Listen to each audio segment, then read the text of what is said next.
And we're live. We figured it out. What's up, guys? Welcome back to your daily dose. Today I want to talk to you about coronavirus. No, we did that. Just no kidding. more. Oh no, look at that. Today we are attempting to stream live to both Facebook and YouTube at the same time. So we've got two things set up. What's up with my hair? And it's fun and interesting to try to synchronize both of those and it's not so much. Get them going. Not really. But I think that says we're streaming. This says we're streaming. So I think it's going. Hopefully. So if you can see us, let us know. Drop a comment. Yeah, let us know if you can see us and hear us. Yeah. On whichever platform you're on. And this is also something weird. Like, do I look here or do I look there? Where do I look? Uh-oh. Oops. See, and he's already messing stuff up. I always mess stuff up. So anyway. Yeah. Oh, you know what? Hang on. Huh? I gotta turn the... Hold that thought. I gotta turn the YouTube chat on. Somehow. On watch page. New fun, guys. Yeah, see, this tea isn't cutting it. I think I need some wine.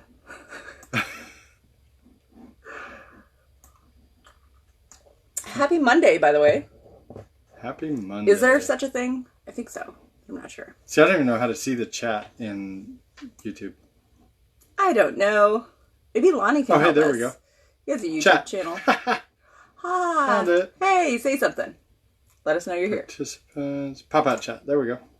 Now we got a separate window. Woo woo. Sorry. All right. Got it. We have a cat, and I think I have a hair in my mouth. All right.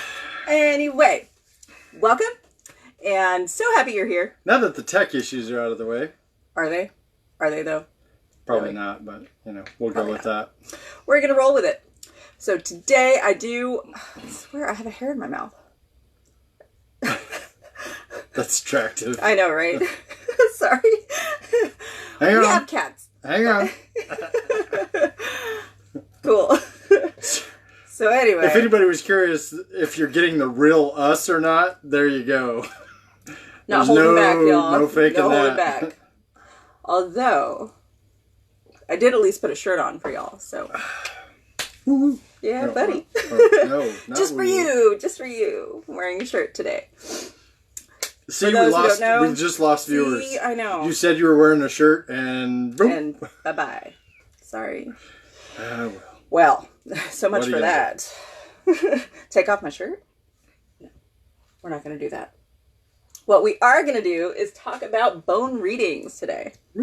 So, I've actually, over the weekend, so for those who don't know, what I do for my day job is I do witchcraft.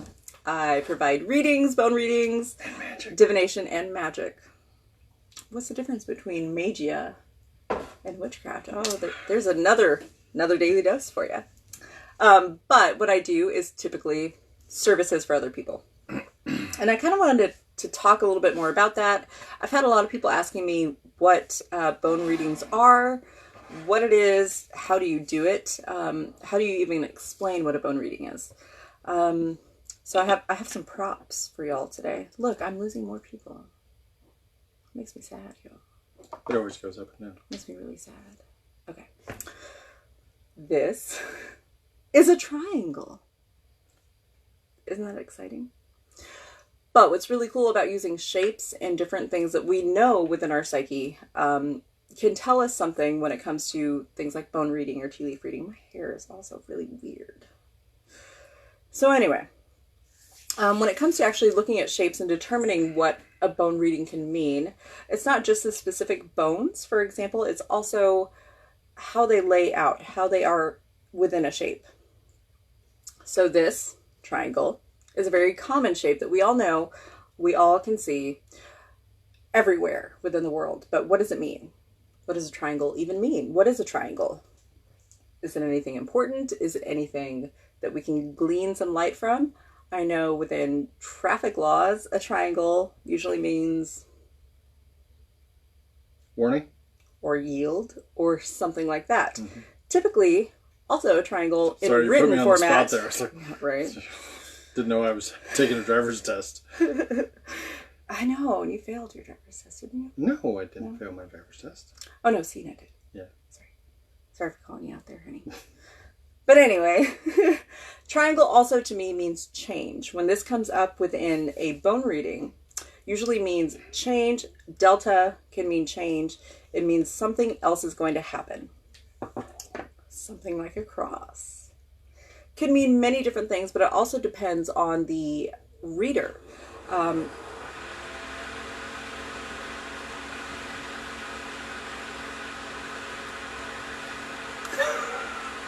That's never happened before. I don't even know what to say on that. I don't know what that is.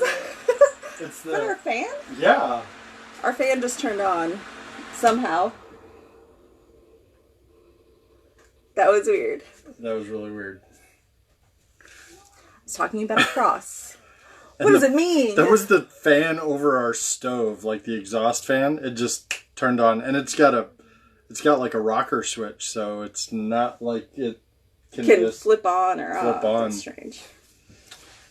Anyway, what do we need to listen to there? But a cross also. Ken wants to know if he'll get a girlfriend. Demo time. Really? You're going to pay me for this, right? Right? Because I can do that. Oh, you found them. Yeah. Imagine that. But yeah, they just miraculously appeared right there on the cupboard. So, these are my bones. This is my bone bag. This is where I keep all of my bones. And what I have to do, traditionally, bones for bone reading are held within a leather satchel or within a leather type of containment.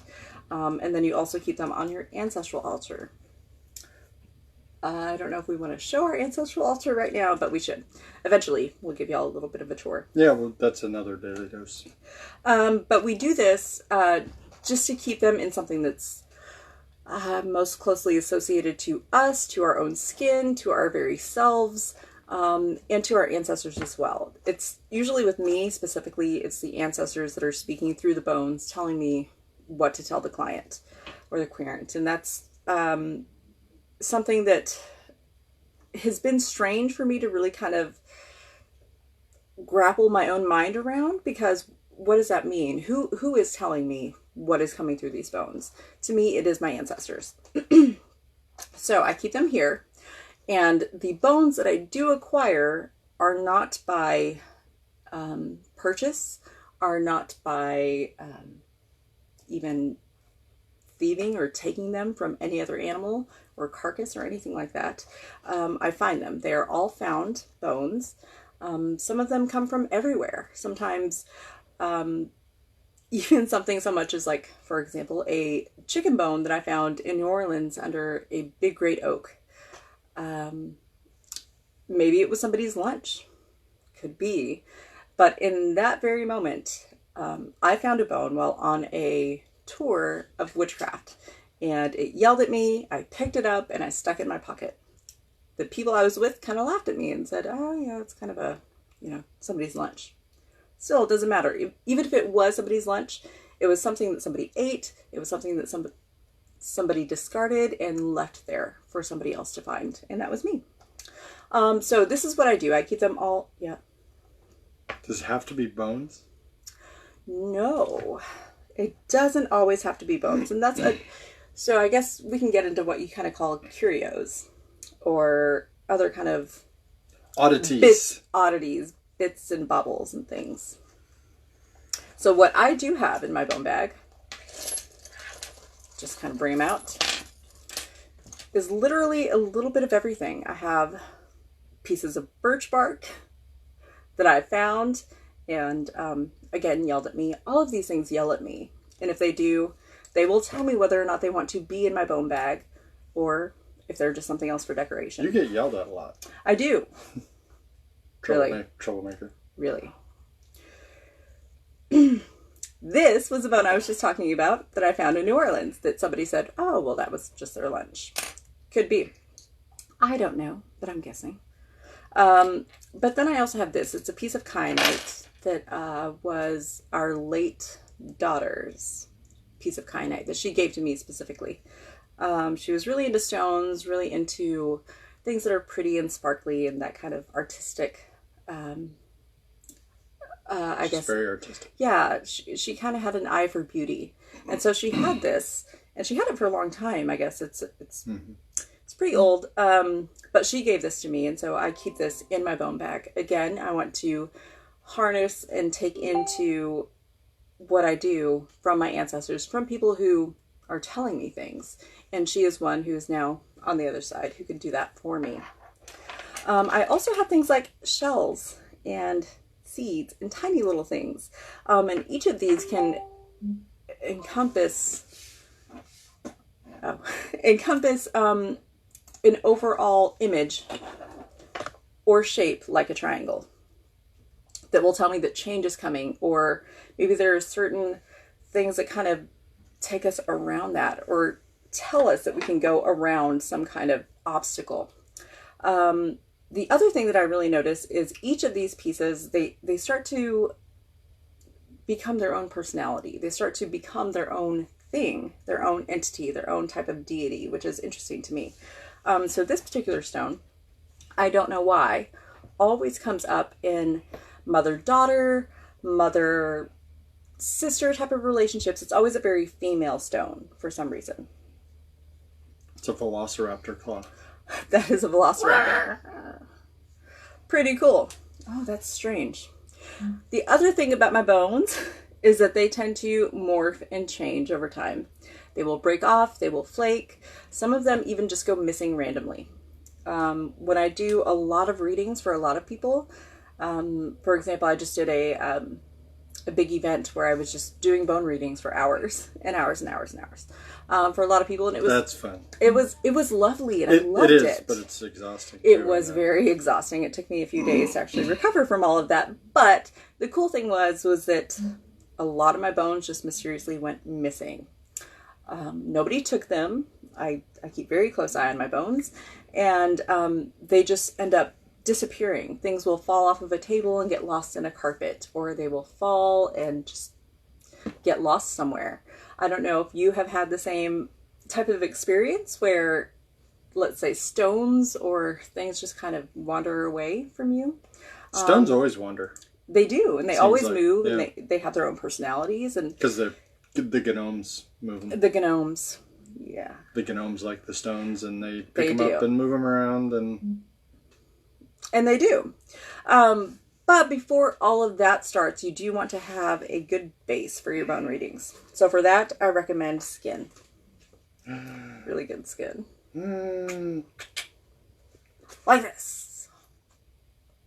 It's kind of a look. So I typically use what kind of not a parchment skin. What was it that I had before? It was like calf skin, basically.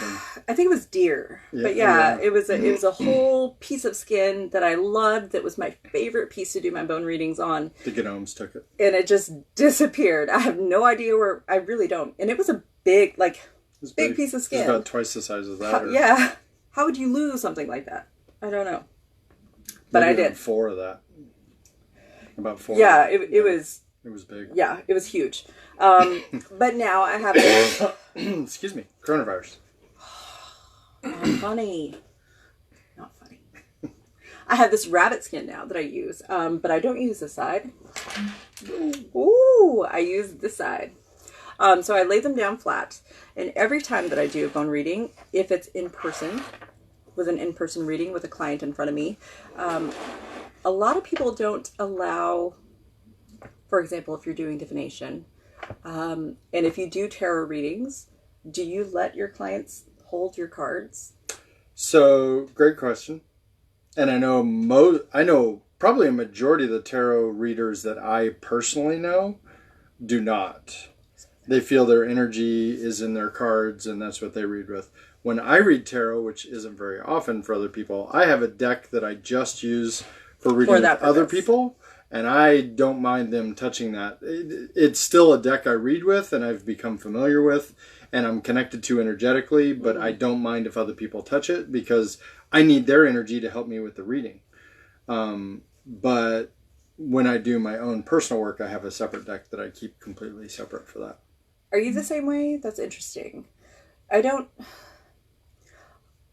guess I'm the same with tarot, but when it comes to bone readings, I require much more of the client's energy to come through them, because then the ancestors are then speaking through them, through their hands, into the bones that are now on the table.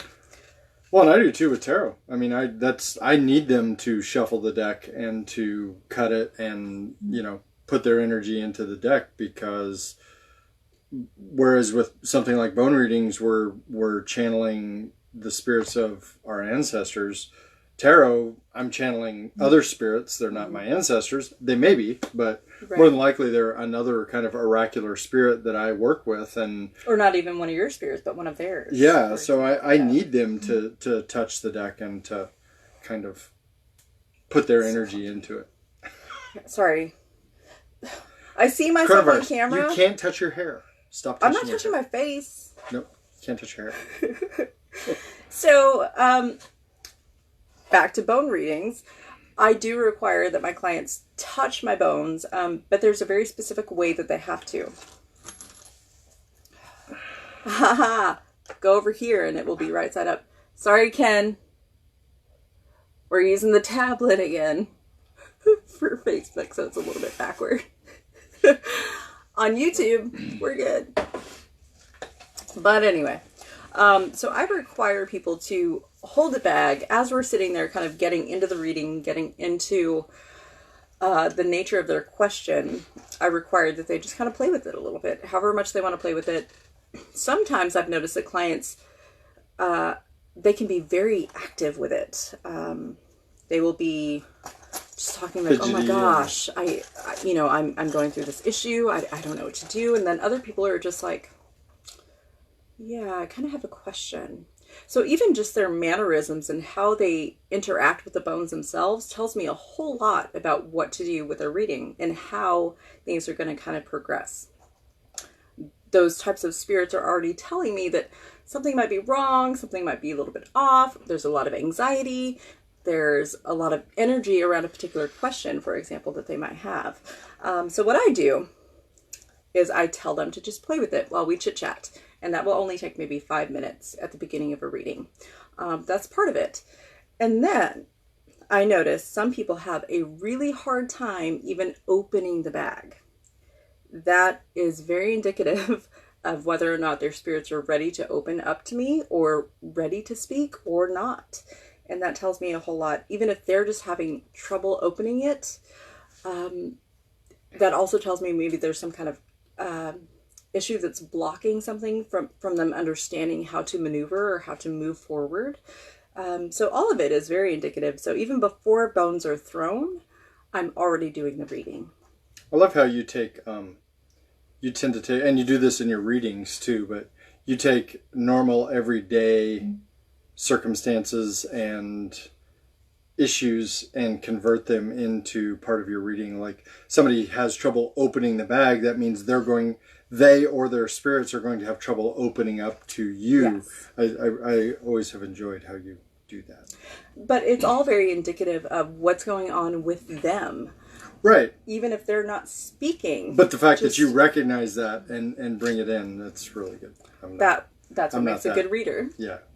I'm not that good. I disagree. But yes. And maybe it's just due to practice. I've done a ton of bone readings. I've done so many bone readings. So it's something that I've just kind of gotten into the groove of. And each time I do it, each time I have a new client, I tend to find that each of the bones start to speak something a little bit louder, start to become a little bit more of their own personality in a way.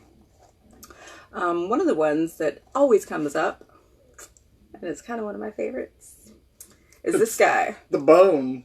It's a penis bone. So, to me, this doesn't mean sex. Sorry, Leo. It means usually power or strength, or there's some kind of... I'm okay with that. Of course he would be.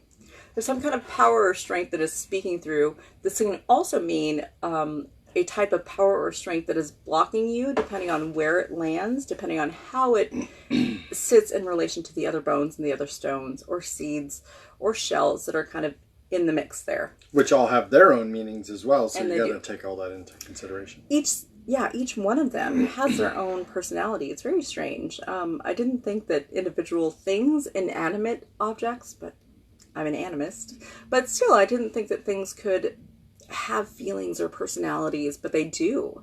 They very much do. And I also notice how interesting it is. Some people stick their hand in and they take out every single possible bone that they can, and they break bones, literally, within the bag to get them out. I have to always encourage people to just let them fall where they may. Either you can pour them out like this, or you can stick your hand in and then grab them out. But I notice that the people who tend to put their hands in and dig them out are also in a situation that really kind of makes them dig out of where they are. See, there, you did it again. I did it again. Whereas other people tend to just be more effortless with it. They just kind of let things fall where they may. And that is huge when you're trying to do a bone reading. In addition to all of these random things that I have here, I have things like coins or seals even. I have one over here.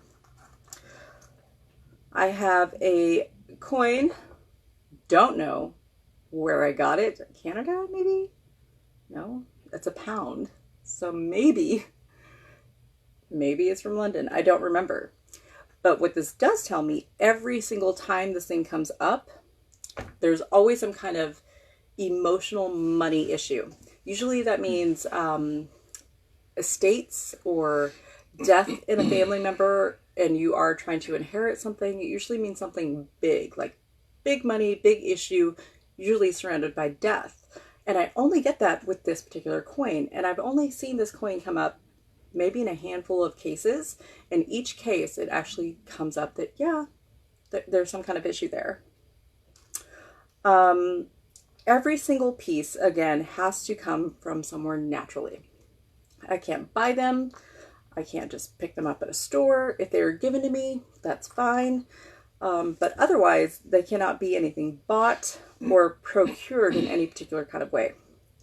I also have things like teeth. This was Zeppelin's tooth. My dog, Zeppelin, that we lost just last year.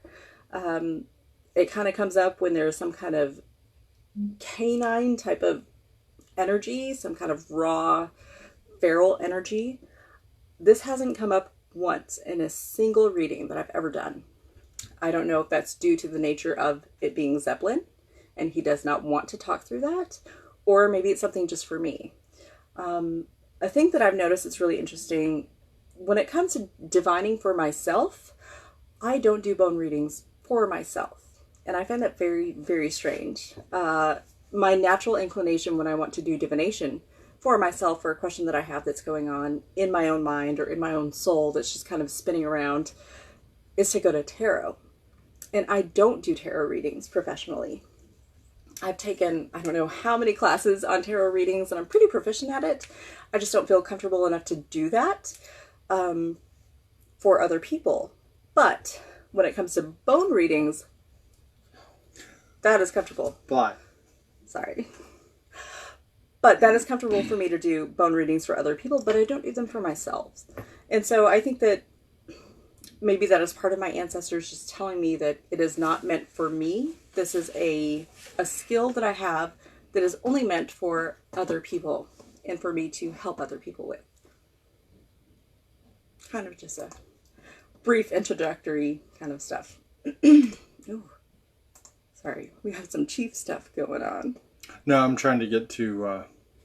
So, those of you who have watched a few of these, you know that we're not seeing people's questions pop up like we would like. So, I'm going to try to see if I can pull that up on the and I don't know computer. What that is, but yeah. Anyway. So sorry. Didn't mean to interrupt. There's this one fly in here that is driving me fucking crazy. Language. Sorry. Oh, shoot. Oh. No, it's only the first few minutes. For the most part. Kind of have it potty mouth. Sorry about that. So I have a question. Yeah. So I know you talked about the fact that each one of these items takes on their own personality and character, which you have learned as you have read. They have told me. Right. As I have read. But when you first start, is it important to remember where and how you came about obtaining one of these? Because that would be what you would rely on to start with for your readings, and then it would probably morph and change as you get better at it and do more? What's your thoughts on that? Typically, yes. That's what I was thinking. Yes. However, there are some things like this coin that has come up just a handful of times. I don't know where I got it. I almost wonder if it worked its own magic on me and made me forget where I had procured it from. And where would the power be in that? Right. Because what I was going to say... Oh, sorry, go ahead. No, go ahead. I'm a beginner bone reader. I have my own little bag. He's learning. I know. And it's... Oh, but look. That's my even daughter's. This is my late special. Daughter's bag. So she made this. Made the bag. Made out of leather. So I don't have a whole lot of things. I probably don't have enough that I could actually do a good reading because I have a few things. But as I looked at these at one point, I said to myself, wow, this meant something at one point because I put it in here, but I don't remember what it was. So I started keeping a little spreadsheet because it's what I do. And I don't do that.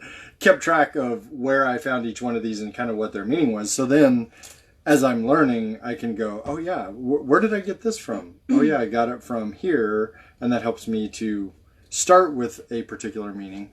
So that's very strange to me. It's very, when it comes to me and bone reading, it's very intuitive.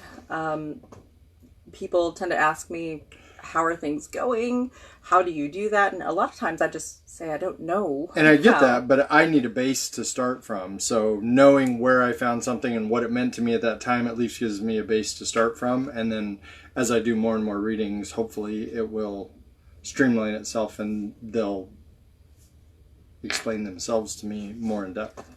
When it comes to me and my bones, or stones, or seeds, or pieces of animal parts, I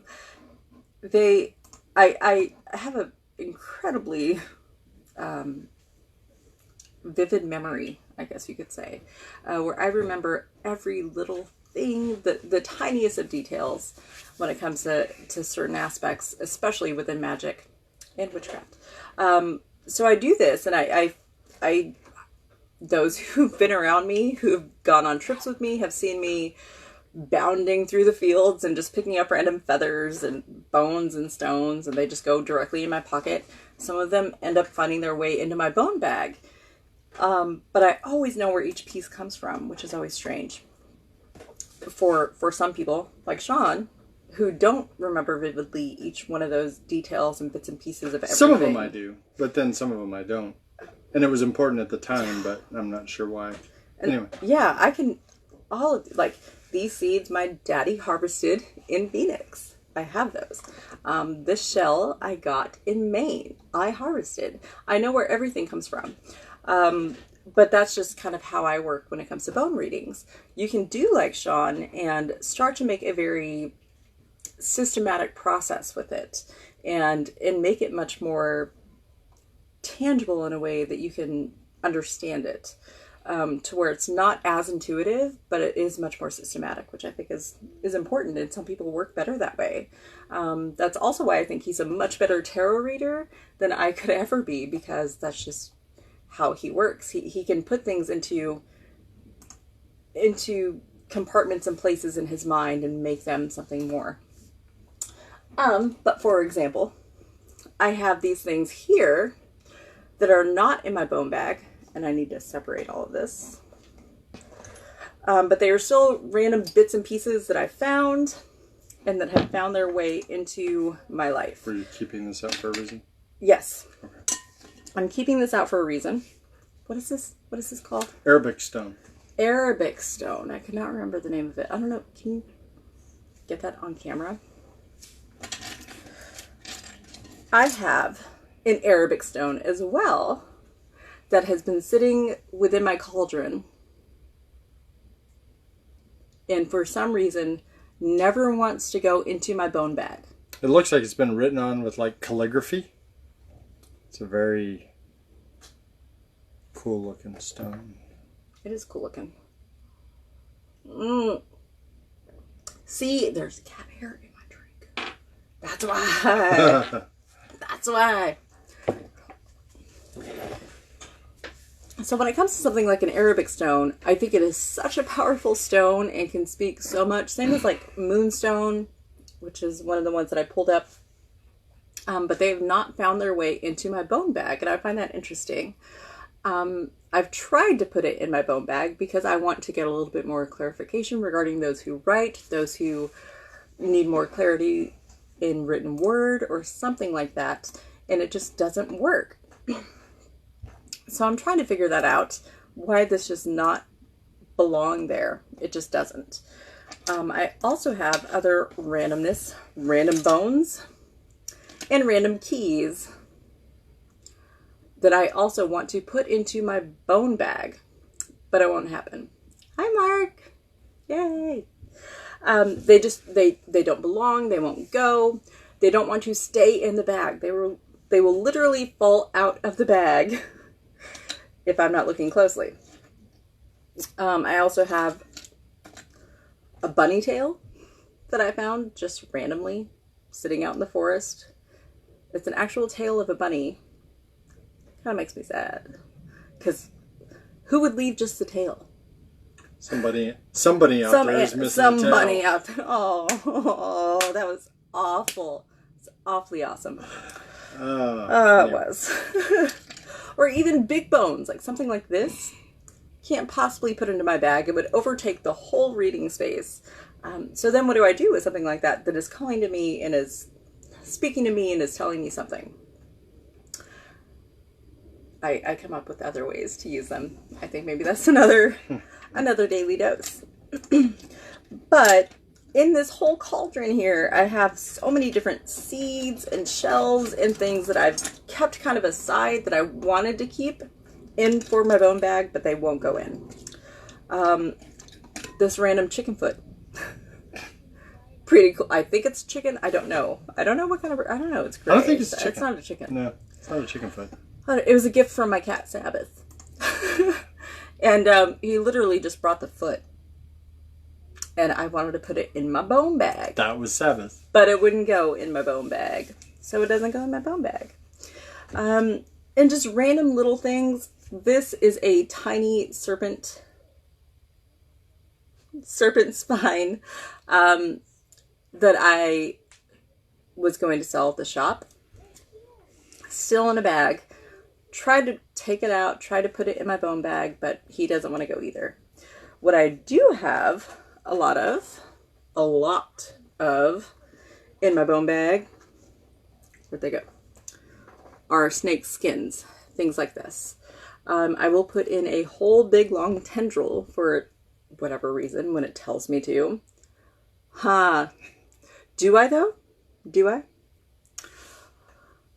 But then they start to break into pieces like this, into these tiny little pieces, and then they tend to wrap themselves around other bones. They tend to make letters and shapes within what I'm reading. So it also tells me something else. It can tell me all kinds of things. For example, if something is encompassed or held within a snake skin in a big circle, that means cohesiveness or wholeness or just kind of coming together. So all of it kind of speaks to me in a different way. And I've had a few people over the weekend really kind of ask me what bone readings are, what it entails, what it is. Kind of wanted to give a little bit of an insight into what it is that I do.